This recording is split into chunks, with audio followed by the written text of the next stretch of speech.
guys, welcome to the 2009 edition of Grassroots Podcasting. Woo! Woo!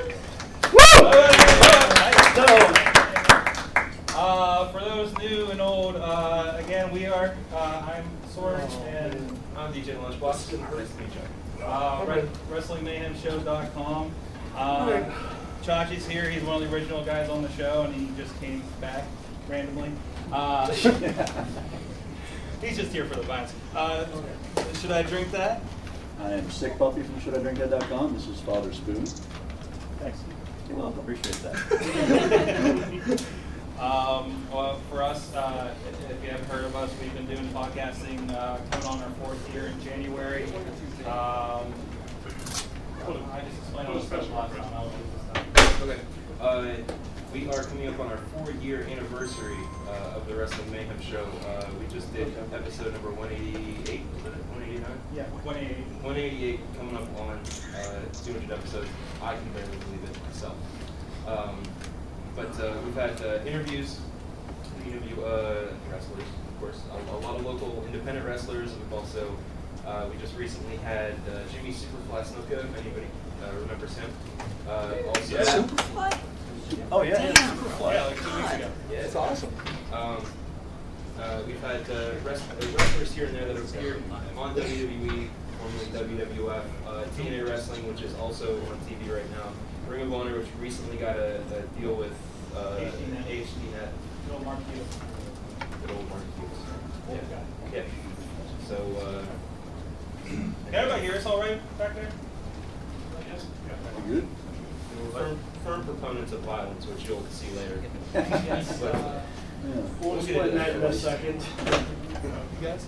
Go ahead, dude. Well, our show's not as violent as these guys.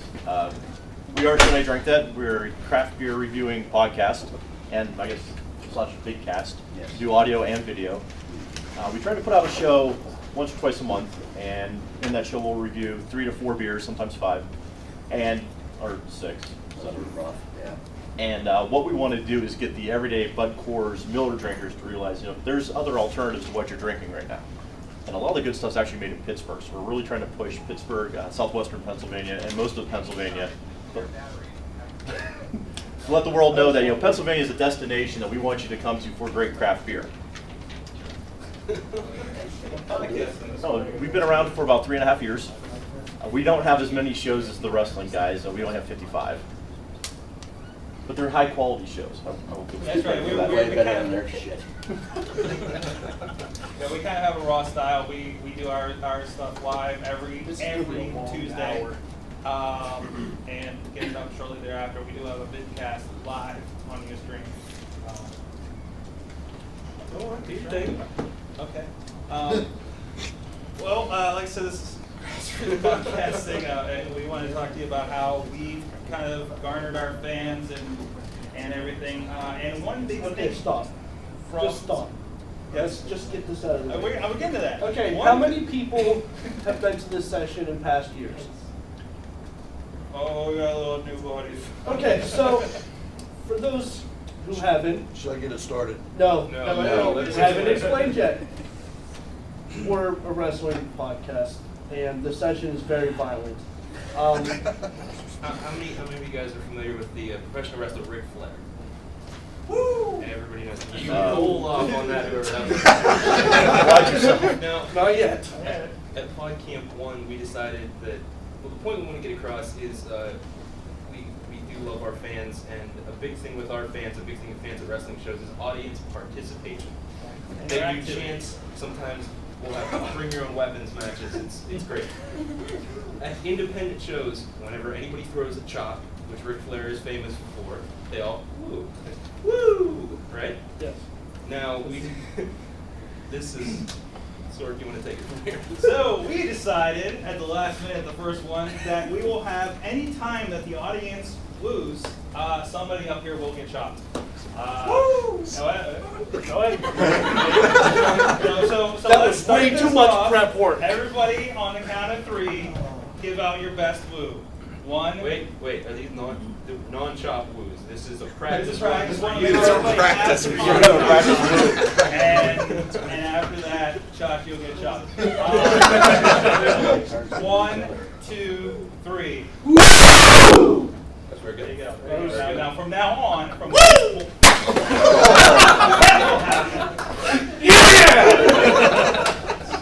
Ow. But there will be some very important information in between those that will be interrupted by that. So anytime throughout this, if you do that, that will happen. And don't feel bad about interrupting us. We'll be right back to it. So. You all right? All right.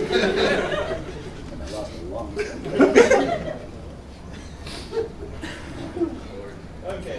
So what happens now? I was only worried about that part. This is going to be a long hour. Well, I guess the big thing is the point of both of us being up here is we're both shows that have been going on for 3-4 years, and we've started from basically very little as far as how we produce the shows. I think you guys started with a webcam and everything. We started with like a computer mic on a streaming server and said podcasting might be a good idea. Maybe people will get into it. And after our first year, we had a visitor come to town from London that loved our show.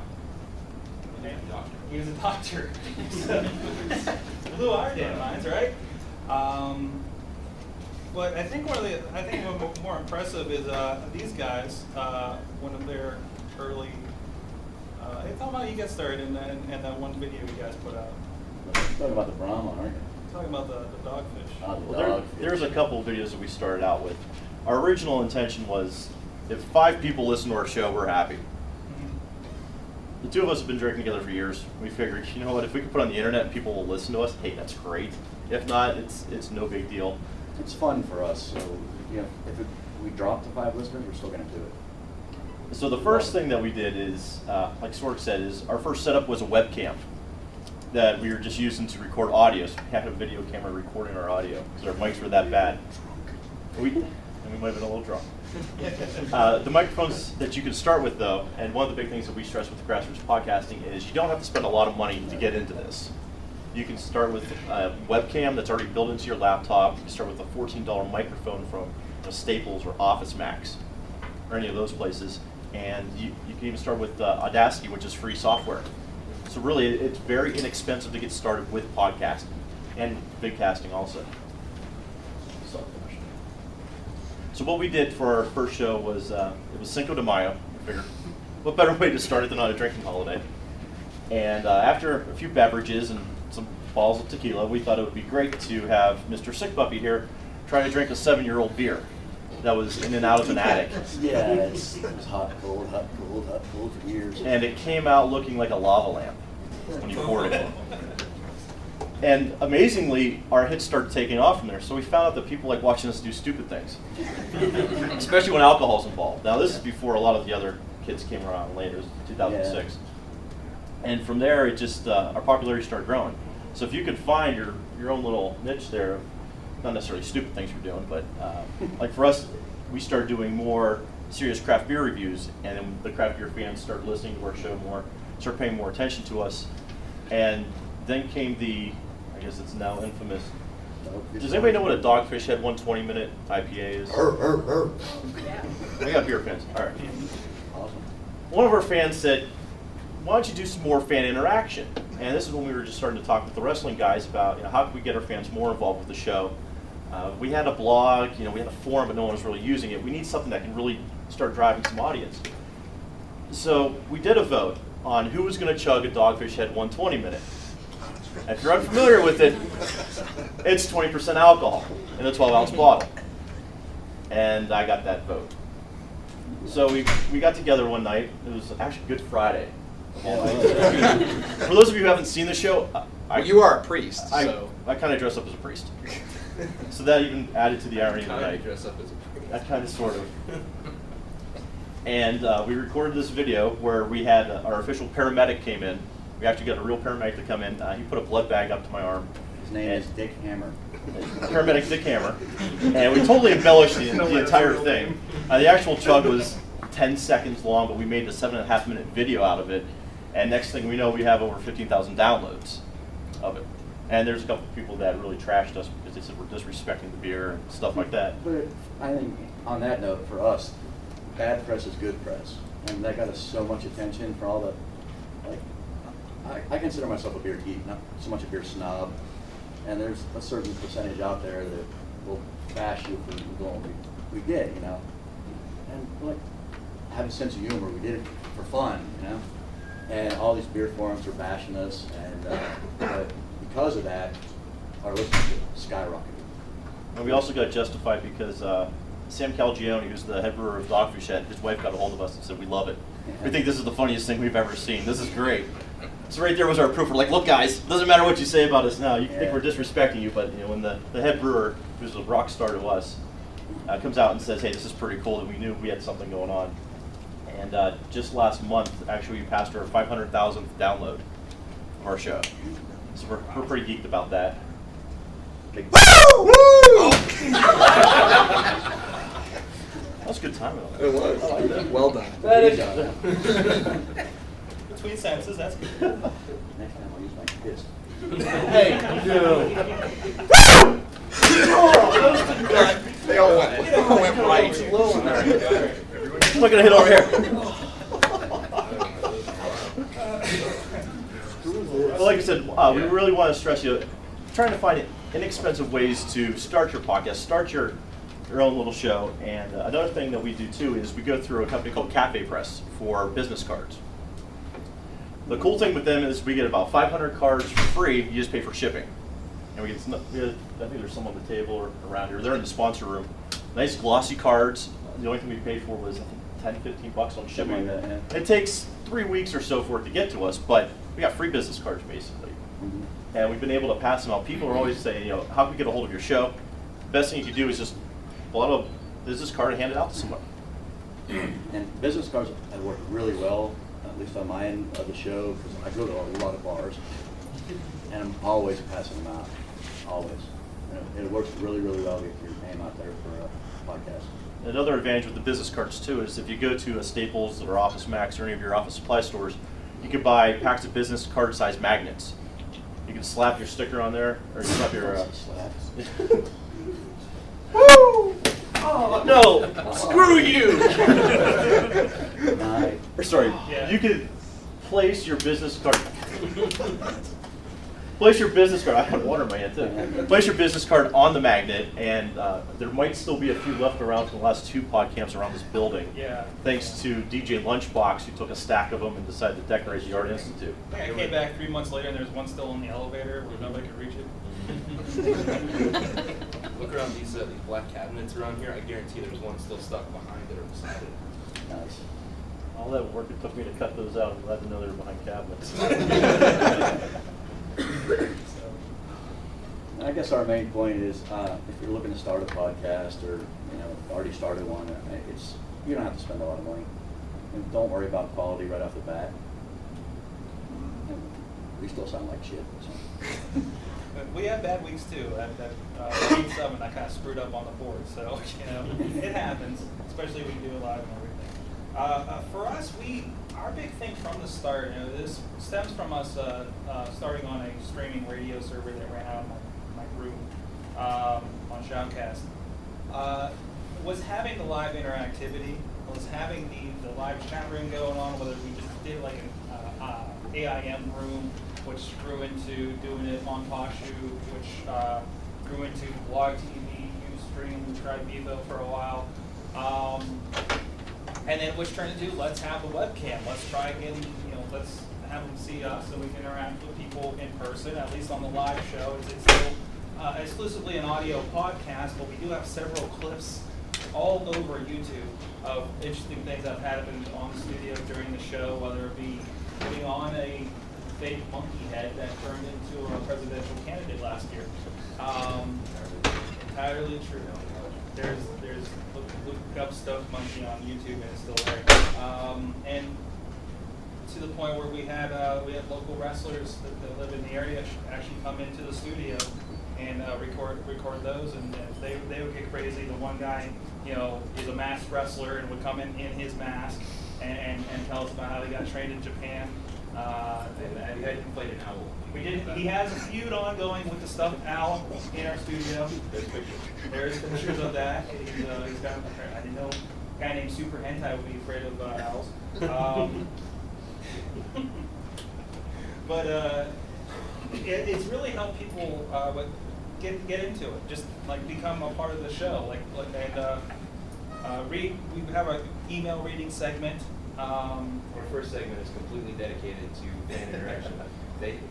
We really just get a half hour out of just fan emails, and we had a voicemail app on our We used homepage. Snapvine for a while. That was on our page. We're using Google Voice now. Google Voice. We just hit up a hotline, 412-206-WMS0. It's really nice if you want to get a custom thing like that. Which is really close to my Google Voice number. I don't know what I'm going to get from you guys if somebody mistypes the number. Just send them our way. Yeah, I will. You know? So I'm gonna screw up the number one week, and they're all gonna come to you. Yeah. So, but yeah, that was a big kind of push from the beginning. Is just like the fans are the show, and a lot of them became the show. Vim, like we mentioned, that came from London. His emails. We look forward to his emails every week because he had really good discussion, and would foster us having really good, interesting discussions that were from a different angle of what's going on in the wrestling industry. We actually do a yearly award thing called the Mayhemies, and we give out the Vimmel Award. It'd be for the best and most productive, does the most for the show fan. Yeah. So Yeah, and that actually became a whole debate, and people kind of promoted each other in their emails, which was also entertaining. Especially, I love when our fans bicker against each other. just all the. We have a 15-year-old in Texas that sends us reviews for DVDs, and actually has been on the show on Skype because we're just like, well, he couldn't make it, why not? You know. On the flip side, we have Holtzbank 25, Holtzbank 25, 26. Yeah. Around 25, 26, guy from the Bronx who hates the 15-year-old from Texas, and they just go back and forth. I think we should actually Put him in a rank team. We may have something in the works. My money's on the 15-year-old. What's the idea to like have a fight in Second Life or something? Or Wow. We're going to host a SmackDown versus Raw tournament over Xbox Oh, Live, yeah, that's right. which is That's something right. still kind of in the works. Yeah, not everybody has an Xbox. That is a problem. We're trying to figure that out. Thinking of Christmas. Christmas, what we give everybody an Xbox for Christmas. Maybe I have to advertise it. That'd be the greatest promo ever if you're going to give all your listeners Xboxes. So we can play. We have it recorded here too. Everyone knows now. No. Who loves you? What else have we done? We've done a lot of stuff. You got a question there? I walked in a little bit late. But, what's everyone's day jobs Start down the line. or night jobs?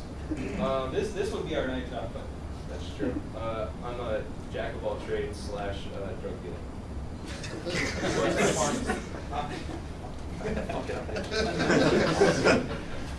I'm a delivery guy in the tech firm. I'm a video editor doing safety training videos by day. He makes nice videos, by the way. I've seen the final products. I'm a network support specialist for a law firm. Really? Yeah. Wow. It's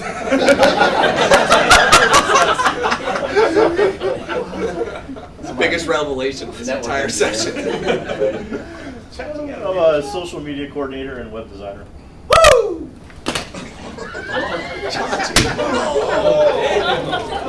We're done.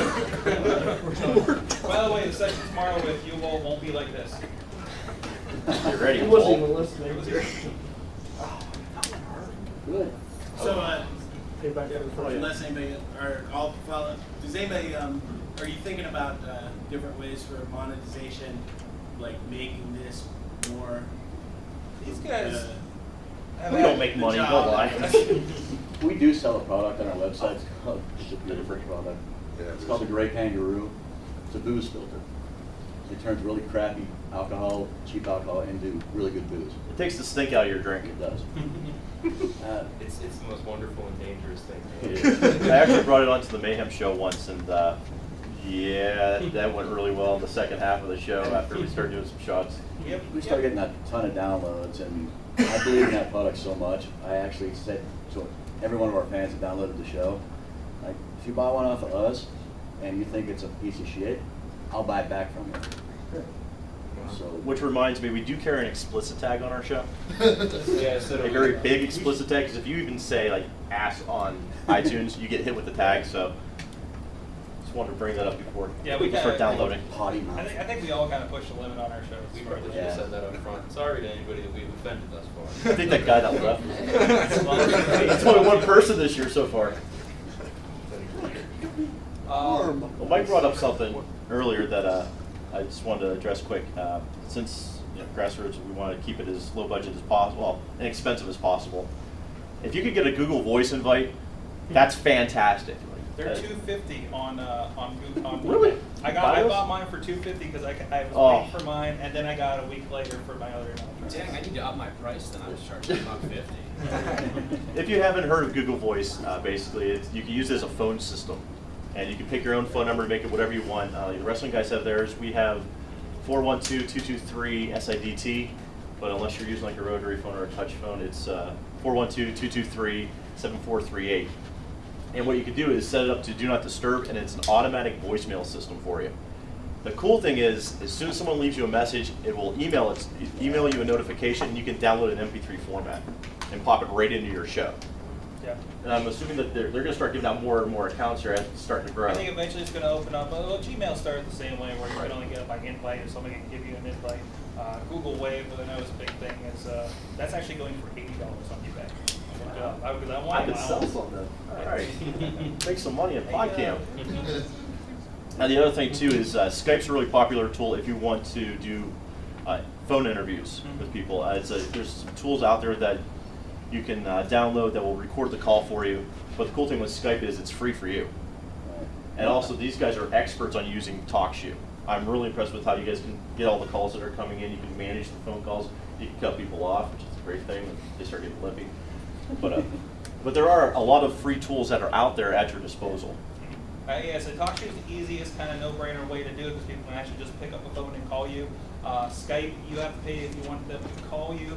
But we've had a lot of success, like Matt and Mike from the Bronx and the wrestling fan from Texas. We have them just literally just call in over here on Skype, and they say it sounds pretty good. As long as they're set up, have their headphones, have their microphones set up, it sounds really good. People say that Mike in the Bronx sounds better on our podcast than we do live in the studio. So I mean, that's a problem. And also if you look at the Podcast Pittsburgh stream, we had a G20 discussion roundtable. There are people in Pittsburgh, but of course, getting everybody together is impossible. And I know another show called The Awful Show out in Western PA. Two of them are in Reading. Two of them are Reading. One is down here. Well, thank you. Try to help. One of them's in Wilkinsburg and one's in Colorado, and they have people call in and function about a 3-hour show over Skype for the most part. You need to get a little bit used to the delay, but it's fantastic once you get used to it. Do you guys know about how many fans you have? Roughly? Millions and millions. Legions. Are you using AdSense then for marketing to monetize that, or no? Well, I just learned that AdSense does podcasting, so I'm setting that up this week. But I have numbers of how many people download the show from TalkShoe. Not really broken down, so I don't really kind of trust them completely when we talk about that. Do you have any way to monetize all these millions of fans? I was joking. I don't know that. A little bit. Well, that's where the stuff like the Great Kangaroo comes in. We're actually looking into, utilizing our fan base and looking at the Amazon programs. We're looking into getting people to integrate into the show. I'm talking with somebody that has a little bit of expertise working in radio with advertising, to try to kind of improve what we're doing in general, and hopefully get that. Because one important thing, if you're a niche show like us, beer drinkers, wrestling fans, talking about comic books or whatever, you don't need super high numbers in order to monetize. Is thought these days. The advertisers, if they're selling to a certain specific person, and I think the most successful with this, if you look at This Week in Tech with Leo Laporte, they're looking at the tech sector. They're already looking for the products like the Go to My PCs and the Squarespace and everything, and computer products. They're already engaged and ready to buy. Get something that relates to your content that you know, if especially something you trust and use, and the advertiser will be more interested in you having that specific audience than large numbers. So you're going to do that soon, you just haven't? Yeah, You're going to look at what, like affiliate marketing, AdSense, stuff like that? we're looking at all the options right now. Really, we've been looking the whole time, but it's really just time to it's really just time to get into it. And since we all have day jobs, it is taking the time and the dedication to keep at that every week. Like we fall off and don't do interviews for a long time because we just don't have time to start picking up on it. And until I say, well, we're gonna go get some interviews, I book up for the next 2 months, and then we go 2 months later. It really just is time because this is just a labor of love. Woo! I'm not gonna do that. Okay. Yeah. One of the other nice things about having a niche audience is you find so fired. Now I can kick them. The more niche the audience is, the more rabid the fan base is. I agree. There's not. I mean, there's a lot of wrestling fans in the world, but the ones that are out there looking for other wrestling fans to talk to about it, and so they become a more rabid fan base, and they're more receptive to what you can offer them. Same with these guys. Yeah. The bigger niche that you have, those people want to interact with you. You're.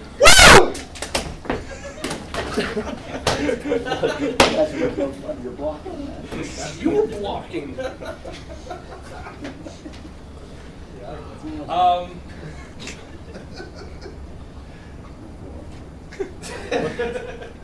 But yeah. Very angry at the people on that side of the room right now.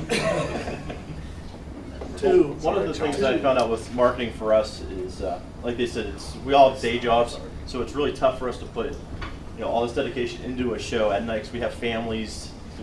Some of us are going back to school, and with our work, we're not really looking to make money with ours. You could look to make money with yours if you want. That's perfectly fine. We'd love to make money, but that's not one of our main goals. We actually do a lot of exchange for promotion. We'll go to different bars and restaurants to promote their establishment, and we'll record live there. We'll talk about their website and everything. In exchange, you pick up our bar tab, which can get hacked. The same thing goes for beer fests. We've had people that will pay for our room and board, and for our drinks, as long as we promote their event and record our live shows there. And for everyone, we have about 15 minutes left. Somebody in this room is winning 2 tickets to the Pittsburgh Brew Fest. Before Did you have my hand? So we got to figure out a way to give away 2 tickets here to somebody in this room before we're done. Since Chachi keeps getting hit, we'll let him. First person to get naked. I'm kidding. Do it. I think the most success I've had as far as advertising, actually getting something out of the podcast physical, is I do a music interview site. A music interview that I've done for Western PA Juggalos, and I've gotten big people like Wolfpack, Cottonmouth Kings, Headkey, and I'm really good in with the Suburban Noise label, and I get a package like every couple of weeks from them of free CDs and DVDs and stuff to review for the website, and then garner the interviews that I get for that. And that's again, it's also, and we also have a really good relationship with the local independent wrestling promotion that we, get the wrestlers in and everything. I've managed to become really, the opportunity to help with their website and come to the shows and actually help with the shows. I actually film ringside for a lot of them, which has just really come from the work we've done here, and they respect that in the wrestling industry, at least on a local level. How did you build those relationships? How did you, when you were starting out, get the interviews? No, actually, we started. Me and Chachi went down to check out International Wrestling Cartel, and I actually, by chance, one of the wrestlers always kept bugging me to come because he was also a juggalo in Western PA Juggalos. And so we started just kind of like, well, okay, we'll start talking to these people. We were very fortunate that some were, guys like that, and one was like a friend of mine. And and when you're at like the independent shows, you have a chance to talk one-on-one with wrestlers at the merch tables and everything. And Tom's like, hey, you know, can you come on? And as those interviews build, you know, more people wanted to get on the show to promote themselves, because these are lower end guys, of course. Some of them have been on the big stage, you know, jobbing to, you know, get beat up by the guys you see every week and everything. So, but they want to get their name out there, so more people will come out to see them, buy their T-shirts and everything, and work your way up to the promoters. Like I just started talking with a group in Cleveland about getting interviews to help promote them. I offered, you know, we can do DVD reviews. And it's really worked. The IWC, we have creative fans for that promotion here locally in Pittsburgh, in Texas, New York, all over the country. And they ask us all, I mean, I look on Twitter all the time, and there's people across the country wondering about the next show and what's happening with it. You know, and otherwise, you know, who would care? They're not on TV, they're not, you know, anything really big, but they're doing something really cool and we're relating that. So it's really, the favor basis helps with that. I'm doing something for you that's valuable to you and getting your word out. Like these guys do a lot with the breweries. Yeah, and even on that note, back to the business cards, every time I go to a brew fest, I always walk up to a brewer I haven't met yet, business card first thing. Like, oh, you're that guy with the beer show. And they love talking to us. And then each brewer talks to each other about us, and just the word spreads, and they're actually getting a hold of us now instead of us getting a hold of them. Yeah, same with those It's really wrestlers. cool. The thing is, people like to talk. Yeah. They want somebody to talk to, and you can provide them with that medium to be able to do so. We found just from the beer industry, every single person we've asked for an interview has given it to us, because they know that this is a great way for free marketing. We'll do all the work. All you gotta do is throw us a link somewhere, and it pretty much works like magic. Yeah. Do they worry that you'll give them a negative review? They know up front that we're honest with our reviews. Yeah. There's some people like Butternuts, who we trashed their beer on our show. We didn't like it. Out of 55 episodes, it's the only brewery we trashed across the board. And they sent us hate mail. Yeah. Their salespeople got a hold of us and told us to quit our jobs and die, basically. They didn't like us for that. But everybody else, they pretty much know that our job is to be a review show. We're going to give you our honest opinion on everything. And sometimes it's good, sometimes it's bad. Last night, Erie Brewing was one of the big sponsors for the meet and greet. And we like a lot of their beers. Some beers we don't like, but that's our own personal style. And we invite people to go out, try these different beers, get your own opinion. That's the whole purpose for the podcast and for your blogs, is you have your own opinion. Let everybody know about it. If they don't like it, too bad. That's their own fault. They can go listen to somebody else, do whatever they want. And this is all, the show's about you. And you have to be 100% genuine with yourself, with your show. If you're fake, they're going to call you out on it and you're done. No one's going to listen to it. No one's going to download it. That's probably another reason that we don't have any brewery sponsorships, is because a lot of our fans, you know, if we say, oh, I love this beer, and they see that brewery's logo on our website, they're not going to take us seriously. They think we're just doing it because, you know, we're advertising for the brewery. So that's kind of out of the picture. Did the Erie Brewery sponsor because of you guys or Yeah. Podcating? Yeah, because of us. So that's pretty impressive. We brought Erie Brewing in, I believe it was last year was their first year. We told them about the event, and they love the stuff that we're doing with new media, with social media, and now they're actually one of our big sponsors for events. So we don't get any money from them, we don't get any kickbacks, besides leftover beers that nobody drank last night. I think we have a case left out of 12, so that's really good. Yeah. So yeah, we got a few bottles of beer out of the deal, but for the most part, most of the brewers just come to us and say, hey, can you guys help us out? This is the new medium. We're at a really cool point of social media, podcasting, and everything, because everyone, well, you know, I guess the experts on the panel here, and you know, you guys are learning about this.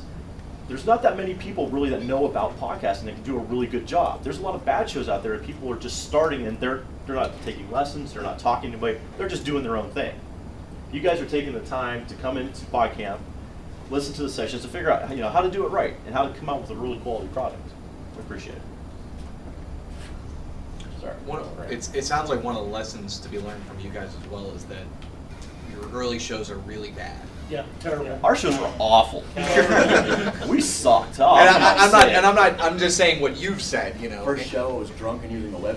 What do you expect? So for those that may be starting and be like, wow, I don't really think this is very good. If It's you all can about get over the practice, 10 right? show hump, Yeah. you're going to be fine. It's going to take you at least 10 shows to get decent. I was also going to say, do those 10 shows, go back and listen to them, maybe edit them down, but don't release them right away. Don't Right. do a show, release it, do a show, release it. Do about 10 shows and then release them periodically. And even that's a little bit of debate. We're releasing 10 shows, but it'd be like start them up, put them out there, see if anybody comes up, so your friends can listen to them and stuff. We get a little bit of feedback, or if there's anybody that's doing a podcast, you'd be like, hey, what am I doing right? What am I doing wrong? But don't start the big. I'm going to put up a website and let people know about the show until you feel good about it. Until you have to believe in what you're putting out there. Once you get probably that 10 show hump, you'll feel good about it. I mean, one of the mistakes we made is I think it was our 3rd episode, which was the 666 show, and we had Satan go through a drive-through. It was stupid, but we were drunk and it was fun. So do whatever you want. We got to be able to. Wow! All right, we got questions. That's nice. Good. All the way in the back. Hey, I'm wondering, like, with you guys, it seems like you guys are almost at a point now that you can actually make money, not by actually, like, sponsoring breweries or having breweries on there, that way, but why can't you, set up an event and say, hey, come to this event and we have the brewers that Do you plant him there? No, this is not a plant. Would you like to inform everyone? I own a restaurant and they come out and do things for free, but thanks a lot. She owns a very. I swear, I did not plant this one. No. Actually, he's with me. $10 December after the 2nd, show. they're coming to Blocktown again, so I'm going to plug in. But, Go for it. Go plug away. But I think that they're going to come out and find more audience there, and we're going to feed them and drink them, and, et cetera. We'll have fun. But eventually, I agree that you should be charging for your time and, There's a business plan in the works. For also, another thing that we had talked about is doing private tastings. Yes, and I'd like to do that with On you the guys bus. for sure. Sounds dope. On a bus? We should have those on the bus. You know what? In a U-Haul with a couch. 13K. That's 13K. Even on the whole social media aspect, Chris from Bachtown, she does it right. And she has a session, I believe, this weekend. Yeah. If you want. What is your session, so everybody knows? I'm just in the mentor's lounge. Oh, okay. I don't know what I'm doing. If you have any questions about social media and how to use it, she's the one to talk to. She does it very, very well. What's the name of the restaurant? Bachtown Beer and Grill in the Robinson area, and I'll be over in the mentor lounge at 3 o'clock talking about how I'm using it for Bachtown, for my business. I'm learning along with the rest of you though, but it doesn't hurt to try it. Just get out there and do it. Yeah, I think As a that's business very person, well. she's embraced the social media community, Yeah. and I'm sure business has gone up because I know a lot of us now go out to Bachtown. Whereas We've before, embraced her beer. yes, we love her beer too. The infuser is awesome. I love it. I have beer tastes at 3 o'clock too. What? Little teeny tiny beer tastes with me. No. Don't We'll tell find you. anybody. Way to go, boy. I'm just Jenny's on her own. I'm coming to that. All right. Shit. How do you guys distribute the show? Is it just via your website, or you have multiple places that you put it We out have an there? RSS feed. You can subscribe to our show on iTunes. We don't stress so much on our website, which is why we don't really sell advertising either. We know people are using it, but most of our downloads are coming from iTunes, we found out. Just looking at the raw stats, I think 60% comes from iTunes. It's something close to that. Other people just have us in their Google reader, and once a new show appears, or any of their RSS readers, once it appears, you're going to see the tag for our show, and they just right-click and download. I was There's curious. a lot of folks that are here that maybe don't have a video show, maybe just a blog. Okay. And when you have a niche product, kind of like the one that I do, I've had a hard time finding my audience. And I think that they're out there, but I don't have a video and I don't have a controversial way of getting myself out there the way that you guys did. Do you have any suggestions for something, maybe getting your Google hits up, doing something that would help you find that niche audience a little more? Well, first thing, tell this 30 people what your site is. Oh, yeah. Yes, Stig. Thank you. I have this. My blog is The Size of Life. It's for big and tall men only, for specific things. Woo! Do it. Challenges of living big and tall. I didn't choose to be 6'5". I didn't choose to get hit in the head regularly by ceiling fans, but yeah, and it's there's a lot of stuff out there for plus size women. There's a lot of clothing Not for options. tall women. Well, not for tall women. You're right, but for women in general, the marketing seems to be a little stronger. But for men, it's tough. So I do reviews of cars, lawnmower handle extensions, skiing equipment, motorcycle gear, anything that appeals to big men. But I'm having a hard time finding an audience of my niche. And that's Tell everyone what you drive. What do you drive? Come on. You have to do that, didn't you? Yeah. I have a Mazda Speed 6. No. The car that I drove this weekend is a Mini Cooper.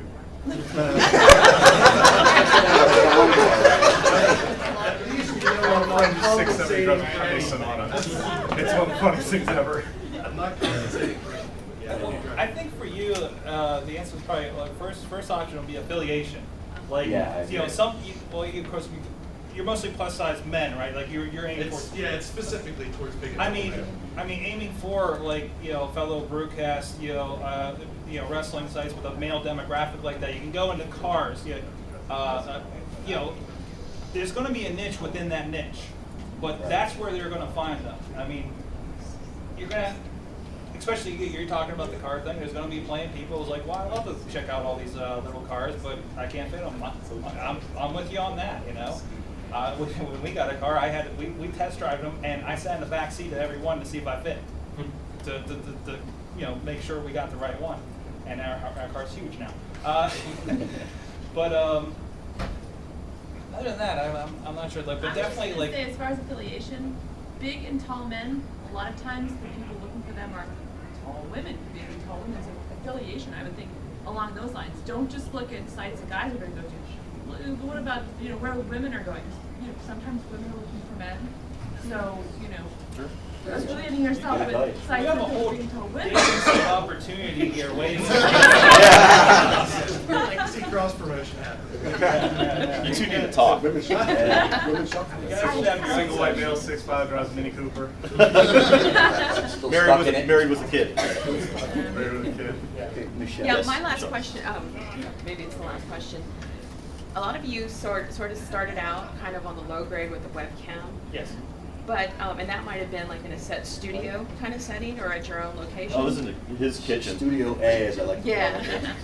But now that you're kind of going out, because I find that's my biggest challenge, is to have a good quality outside. So, can you tell me, on a standard, you guys go out to the set, what are your concerns in terms of getting a quality feed? And are you even concerned with that? Or is it that you find that your audience doesn't really care if it's kind of low grade? Or I've never seen your show, sorry. Our audio shows, we don't do too much video outside anywhere. We're actually saving up to buy an HD camera because this comes out of our paycheck, so it's... We're a deficit show. Deficit show. My wife loves hearing that we're a deficit show. But what we do is we have a handheld recorder that we picked up, and but that's a higher quality one. You could still use the smaller ones to use in meetings, but we went out and got, what was it, the H4? H4, it's the Zoom H4n. It's a great little handheld recorder. And there's tons of them out there. They range anywhere from $300 to $1,800. The Zoom H4n's about $350, and it's worth every penny. And it looks like a taser, Yeah, so watch out when does you look like take a it out in public. That's what happened at the Erie Brew Fest. On the lower end, on my iPhone, I have a recorder app. It's just called Recorder, and I spent $1 on it a year ago, and it's been fantastic. We do, before the WWE's in town, we go to Milano down there, down by the arena, and we have it sitting in the middle of the table, and there's music and people talking in there, and it picks all of us up fine. I did the Quick Girl interview with it on the PodCamp website in the middle of a Panera Bread, and it does pretty decent with all that stuff, but it's for a nice little grade. Hutch has like about $75 one, it's an Olympus model. He's actually recorded your last 2 shows on it because your board's on the Fritz. So. Well, I was out, I was remote. Oh, that's I was right. in Philadelphia. Mike. I know birdseyeView.com, right? And also, when we do recordings at, say, Bachtown or places like that, excuse me, sorry. I'm gonna stare at your butt. I know you want to. Anyway, we actually have a setup that we take with us. 3 condenser mics, a mixing board, and which hooks to my laptop, and we record it through Audacity. And again, you can do it on the cheap. Just as we progressed, we started buying a bit of equipment here, as we went along. Yeah. And now we have a bunch of crap. Let's go. Yeah, same here. We started with the PC mics, just hooked with a bunch of splitters to pick up all of us, and now, we bought a 4-channel board for like, I think it was $80 at the time. We bought a $80 microphone, and I'm looking to upgrade to another, like, probably 8-channel board so we can mic everybody individually and stuff. Have a room mic because I have a lot of issues because it's a basement and there's all kinds of house noises to go on. So, I mean, it's just as you go, and again, don't be afraid to get into it with just what you have, or going down to the Radio Shack and grabbing a microphone for your computer. But you always want to look forward to improving yourself, and as you go and learn and upgrade, it'll come along. It'll come along, and as you communicate with your audience and everything, I think they'll all grow with you, and Right. they'll get a kick out of seeing your show grow as they watch it in front of their eyes from week to week, and they'll love going back to your old shows and seeing how you progressed. Actually, the 15-year-old is helping me log all the old shows right now. So, that's another thing. Put your audience to work. Not that bluntly, but they want exactly, unless they're too drunk. Our audience loves to get involved, obviously with emails and everything, and a lot of them want to get on and bring in for calls or other people for discussion. But We did say we have a guy out in the Bronx that's got his finger on the pulse of the wrestling scene out there and tells us what's going on for independents around the Eastern New York area. The guy down in Texas tells us about shows that he's seeing down there and deals he's finding and everything on DVDs and everything. And it's another perspective. And again, we kind of put him to work to help with the show. I put out there, can anybody help us with these old shows? Because I'm re-releasing them because they were on the old server, our first, I want to say 40 episodes or whatever they were on SwitchPod. So we're re-releasing them to kind of as a throwback, like this is our history, because there was a lot of stuff that happened back then. Like we had the Pitches line of skits that we did where we had a problem with our local McDonald's, and we called Mitch, the manager, because that was the name on the receipt when we had our problem, and it turned into a thing, and he ended up going to Mexico for some reason because the FDA was after him. Don't go to that McDonald's. There was 1 week where SmackDown was in town. We fell on a Tuesday, so all of us, we had 4 hosts on the show at the time. We all wanted to go to SmackDown. Of course, so you can't leave them out of that. Exactly, but we didn't want to drop and not do a show that week. So we asked our fan from the Bronx to do the show for us. Guest show, and he did. The Awful Show does a fantastic thing where they have their Awful Show and they have the Awful. I'm a big fan of them, obviously, but they have the Awful Stacks, and they like each individual has their own show. Sometimes as they go through and as they have time. But they've actually had fans who were given shows. All of the girls that were fans of the shows had their own weekly show that was just girls of the Awful Show. I mean, they you talk about interactivity. They have these Awful Coins concepts that they would give you tokens on their site that you could actually spend for Awful merchandise for their shows. So really great concept. I have no time to implement that in the show. But they had the time and they had enough people that are involved, and they're doing fantastic. Again, not really monetizing their podcast. They're doing it for fun, and they wouldn't be doing it if it wasn't for fun. And whether you're looking to make money or not, that is the key for longevity. Since we're standing in the way of you guys having lunch right now, one final thing to wrap it up here. We do have. Woo! I know. Wait. Yo, We've got got in the chest like a man. Go. We've got 2 tickets to the Pittsburgh Brew Fest for November 13th. It's down at, I believe, Saddle Ridge, that whole complex down in Station Square. First person raise their hand. What's the name of? Ah! See, if you get it wrong, you get shocked. All right. No, nobody will raise their hand. Yeah, well, you gotta make sure you get it right. There's 2 tickets. You gotta be 21 or older, obviously, because you're gonna be drinking a lot of alcohol. A lot of great beers. Over 30 brewers are gonna be there. What's the name of our alcohol filter? Great hanger. Damn. All right, you get 2 tickets. You got it, All bro. right. Dude, somebody else's alcohol. Anyways, go to our website, shouldiDrinkThat.com. WrestlingMayhemShow.com. We have other ones. Go to SorgatronMedia.com. There's a few links from there for stuff we're doing and stuff coming up as we are developing our projects in the works. See? And even if it's crap, we drink it so you don't have to. Thank you.